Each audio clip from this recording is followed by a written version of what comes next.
নমস্কার সকলকে।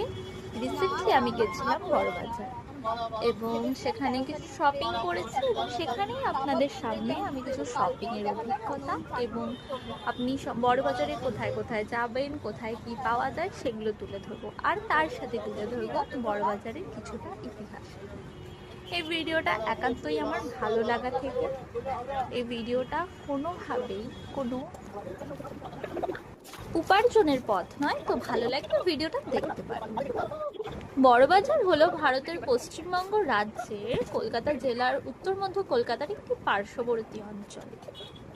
এই বাজারটি মোটামুটি সুতা ও কাপড়ের জন্য কলকাতার বাণিজ্যিক কেন্দ্র এবং ভারতের বৃহত্তম পাইকারি বাজারগুলির মধ্যে একটি। বড়বাজার হলো একটি বাংলা শব্দ যার অর্থ বৃহৎ বা অনেক বড়। তবে আরও একটি তত্ত্ব আছে, আশেপাশে শিবের জনপ্রিয় নাম গুরু, তার নামে এর নামকরণ করা হয়েছিল বলে মনে করা হয়।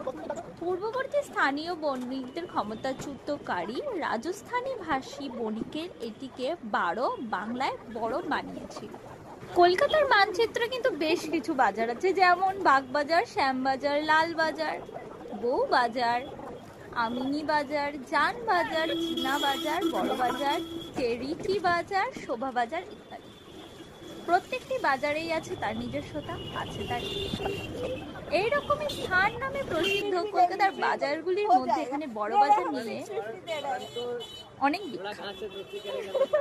বড় বাজার নামে এবং কাজে দুয়েই বড়, যদিও বলা হয় বুড়ো বাজার, যা পরবর্তীকালে বড় বাজার, পাইকারি কেনাকাটার সব থেকে বড় বাজার। সমস্ত রকম ব্যবসায়ীদের সমাবেশ সেখানে, বহু ক্রেতা এবং বিক্রেতার সমাবেশ, এলাকাটি জমাটি হয়ে থাকে। ইলেকট্রিকের দ্রব্য থেকে শুরু করে কাপড়ের দোকান, গয়না, মশলাপাতি, বাচ্চাদের খেলনা কিংবা ঘরোয়া জিনিস সবই বড় বাজারে পাওয়া যায়। খুচরো বিক্রেতারা এখানে প্রয়োজনীয় দ্রব্য কিনে নিয়ে যায়। এত বড় এলাকায় খাবারের দোকান থাকবে না তা হয় না, তাই সিঙ্গারা, কচুরি, লাড্ডু, লস্যির মতো লোভনীয় খাবারের দোকান অলিতে গলিতে ছড়িয়ে ছিটিয়ে আছে। আর এই কলকাতা সমগ্র জুড়েই তো বাঙালি, আর বাঙালি মানেই পেটুক, তো খাবারের দোকান ছাড়া তো হয় না।